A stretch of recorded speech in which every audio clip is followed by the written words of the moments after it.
Bonsoir mesdames, mesdemoiselles et messieurs, bienvenue à ce journal dont voici les principaux titres. Le président de la République reçoit une mission de l'OMVS et discute avec l'ambassadeur saoudien des moyens de renforcer les coopérations entre les deux pays frères.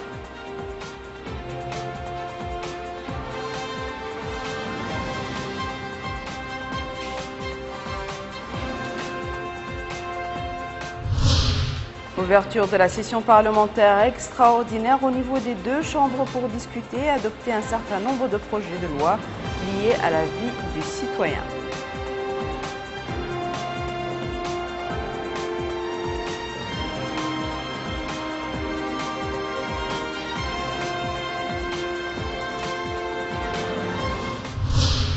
Démarrage de la nouvelle année scolaire sur l'ensemble du territoire. Les responsables de l'action pédagogique soulignent que toutes les conditions sont réunies pour une bonne année scolaire.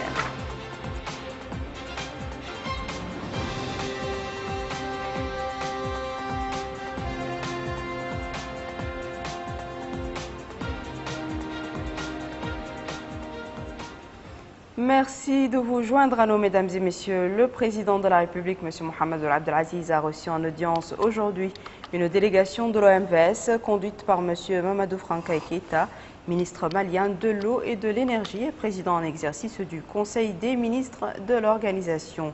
L'hôte malien était accompagné de M. Kabiné Komara, haut commissaire de l'organisation. L'audience s'est déroulée en présence de M. Mohamed Salem El-Bachir, ministre de l'hydraulique et de l'assainissement. Le président en exercice du Conseil des ministres de l'OMVS a fait la déclaration suivante.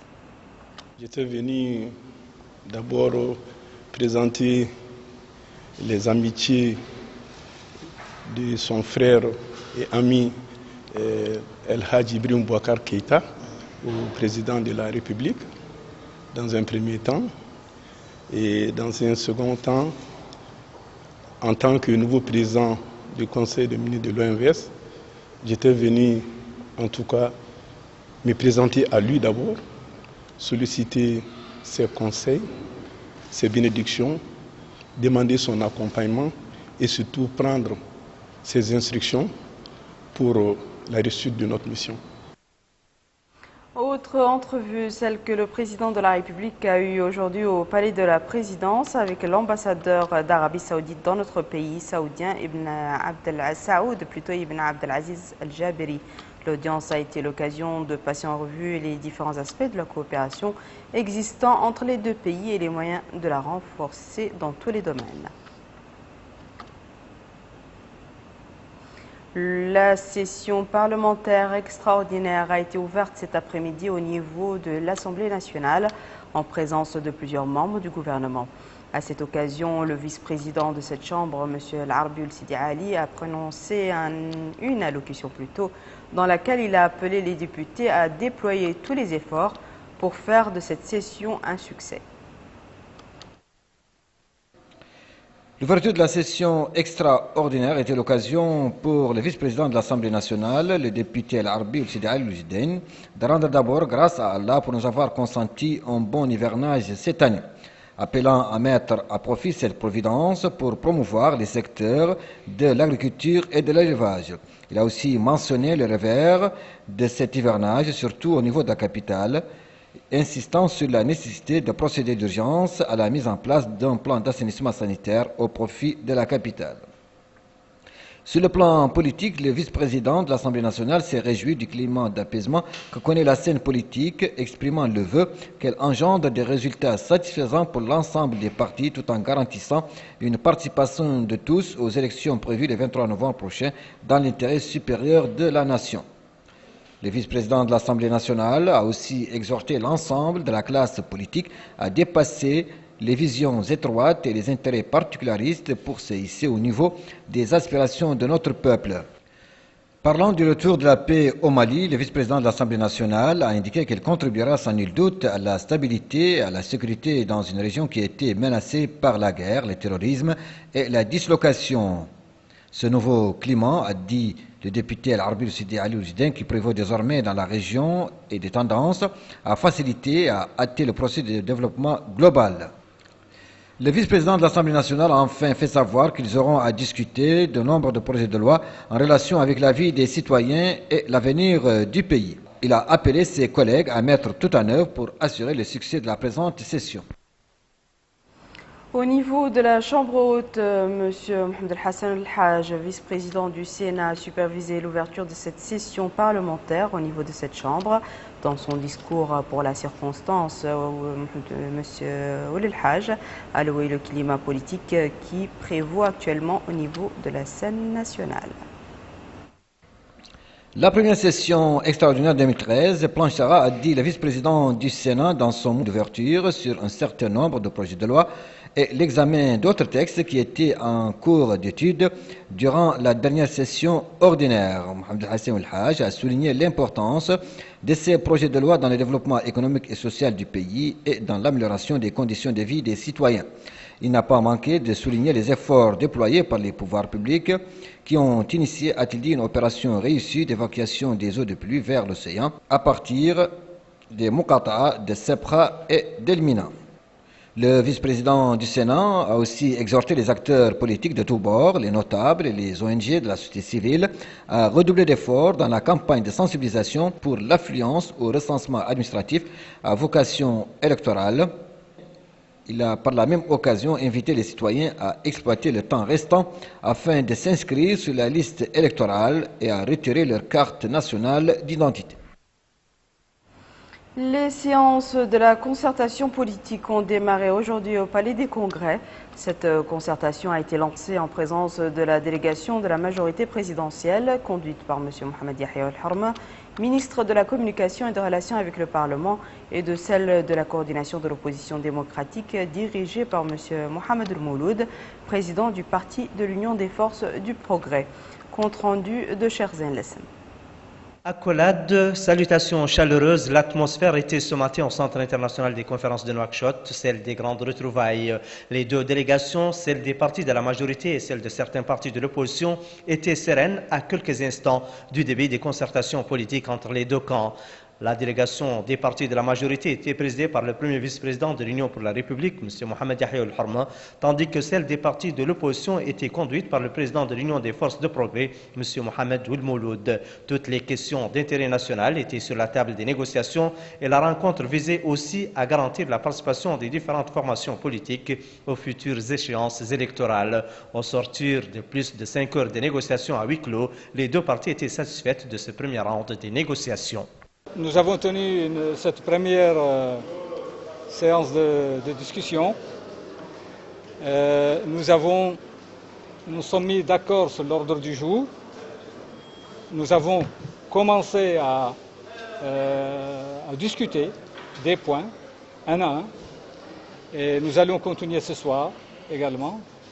Et l'atmosphère était une atmosphère positive, bien sûr sérieuse, bien sûr franche, et nous espérons que nous aboutirons à quelque chose de positif. Comme l'a dit le président Mouloud tout à l'heure, que nous avons eu à aborder l'essentiel des questions, plus exactement ayant trait au processus électoral, aux élections en vue, que les points ont fait l'objet de discussions un à un, une discussion qui s'est caractérisée par la franchise, par la clarté des exposés et la clarté des réponses, et que nous considérons que la discussion a été franche et sérieuse et que nous serons en mesure d'avancer dans un second round qui se tiendrait ce soir ou demain matin et que nous sommes confiants, compte tenu de cette atmosphère, de l'atmosphère de la première journée, que des choses importantes pourront être obtenues. Demain, la nouvelle année scolaire sera ouverte sur l'ensemble du territoire.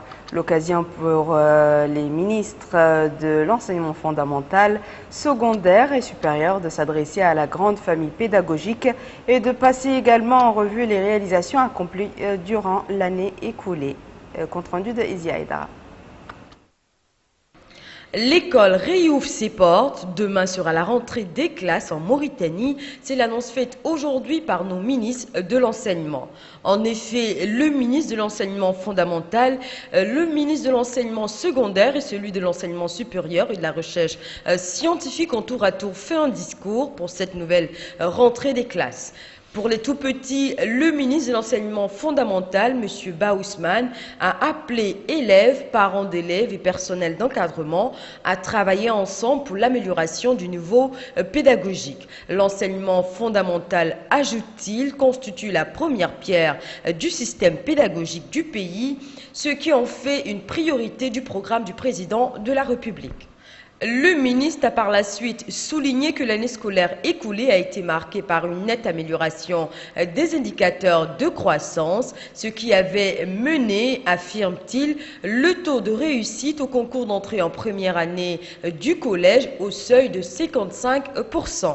Le ministre de l'Enseignement fondamental a pour finir révélé que les moyens requis pour dynamiser le secteur sont aujourd'hui disponibles. Une amélioration qu'il affirme être intervenue suite à l'intérêt du gouvernement d'améliorer la rentabilité de l'enseignement fondamental dans le pays. À l'enseignement secondaire, le ministre Oumarul Mahtala a affirmé que son département a réalisé l'année écoulée des résultats significatifs qui seront cette année renforcés. Il a indiqué que les acquis ont été renforcés avec 12 établissements ouverts, la construction de 7 autres et la réhabilitation d'un grand nombre d'établissements dans le pays. Le ministre a révélé que le recrutement d'enseignants s'est élargi et leurs conditions de travail s'est améliorée par la création de 2 indemnités. L'indemnité d'équipement, l'indemnité d'excellence, mais également par l'augmentation de l'indemnité de la craie et de l'éloignement. Le ministre de l'Enseignement secondaire a indiqué que son département reste attaché au dialogue.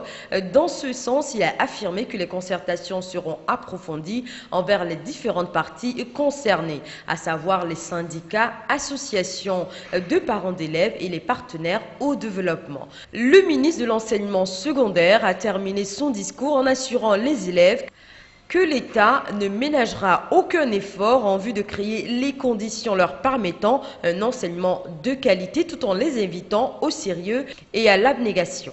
Quant au ministre de l'Enseignement supérieur et de la Recherche scientifique, Dr Isselkou Ahmed Izidbi, il s'est réjoui de l'avancée des travaux du complexe universitaire. Ce complexe permettra, affirme le ministre, aux étudiants non seulement d'être en confort dans des équipements académiques, mais aussi de les aider à approfondir leurs recherches. Le ministre ajoute que l'État a modifié le cadre juridique et l'organisation de l'enseignement supérieur pour permettre l'ouverture d'autres établissements supérieurs, mais surtout pour augmenter les branches d'études, les diversifier pour le marché de l'emploi.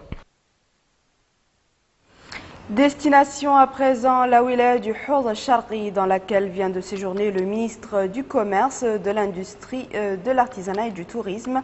M. Bamba Ould-Daraman a tenu plusieurs réunions dans les Mourata'a de Nema, Djigenni et Tembadqa dans l'objectif d'exhorter les autorités locales, les élus, les notables et la société civile à encourager les citoyens à affluer vers les centres de recensement pour se faire inscrire sur la liste électorale. Et pour ceux qui n'ont pas encore retiré leur carte nationale d'identité, de le faire. Le ministre a noté l'importance que revêt pour les citoyens l'inscription sur la liste électorale qui leur permet de participer aux élections pour pouvoir choisir leurs représentants. Une mission du Fonds monétaire international à l'issue d'un séjour à Nouakchott a loué les efforts consentis par notre pays en matière de réalisation des grands équilibres économiques. La mission a, dans un communiqué rendu public après sa visite, indiqué que notre pays a, au cours de l'année 2013, enregistré de profondes améliorations. Augmentation du taux de croissance du produit intérieur brut qui a atteint 6,7%. La mission du FMI a apprécié les efforts du gouvernement dans le domaine de la promotion du système bancaire et la prise de mesures appropriées pour limiter les excès au niveau des crédits destinés à la consommation. Le FMI s'est dit prêt à accompagner ces efforts en matière de bonne gouvernance, de transparence dans la gestion des entreprises publiques et ce afin de développer les capacités institutionnelles et organisationnelles pour créer un climat propice aux affaires et développer le secteur privé et partant la croissance économique. Dans notre capitale économique, l'Institut mauritanien de recherche océanographique et de pêche abritait la clôture des travaux de l'atelier de validation de schéma directeur et du plan de développement pluriannuel de la zone franche de Nouadhibou. Les participants à l'atelier ont suivi des exposés détaillés qui ont abordé les réalités et les perspectives de la zone franche de Nouadhibou. Des travaux de l'atelier de validation du schéma directeur et du plan de développement pluriannuel de la zone franche de Nouadhibou, les participants ont suivi un exposé détaillé sur les réalités et les perspectives de cette zone. Cette opportunité a permis aux différents experts et autres participants de ressortir avec 3 phases essentielles. Le programme de développement pluriannuel, volet important de la restitution d'aujourd'hui, distingue 3 phases essentielles. La phase émergence qui va de 2014 à 2018, pendant laquelle seront réalisées l'essentiel des infrastructures et de la requalification urbaine permettant de renforcer considérablement l'activité et l'image de Nouadhibou.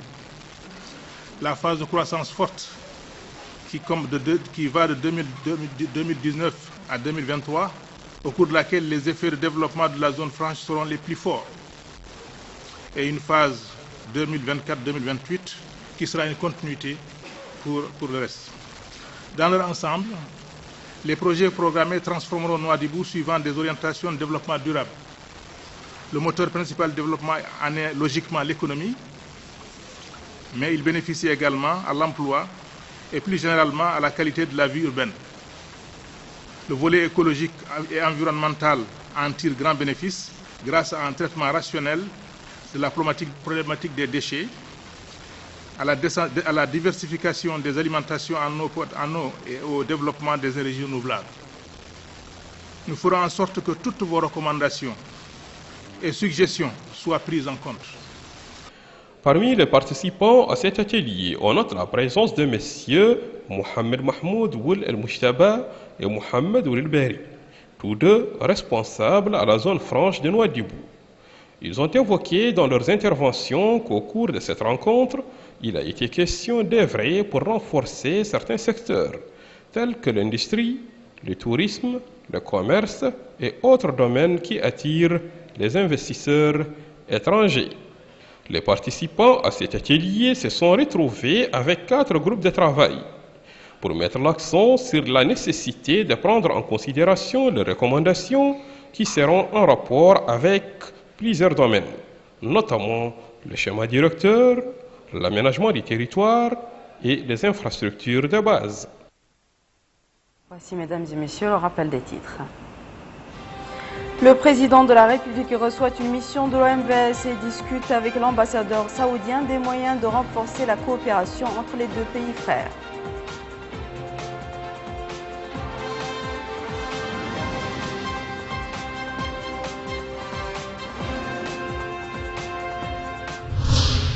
Ouverture de la session parlementaire extraordinaire au niveau des 2 chambres pour discuter et adopter un certain nombre de projets de loi liés à la vie du citoyen.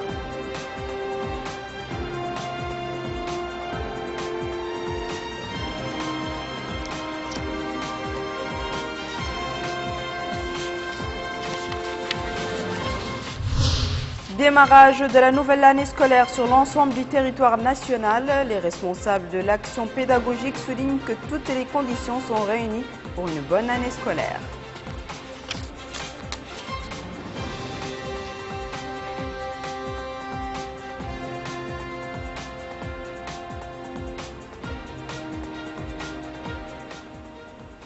C'est la fin de ce journal, mesdames et messieurs. Merci à vous de nous avoir suivis. Merci de votre fidélité et excellente suite de programmes sur la TVM.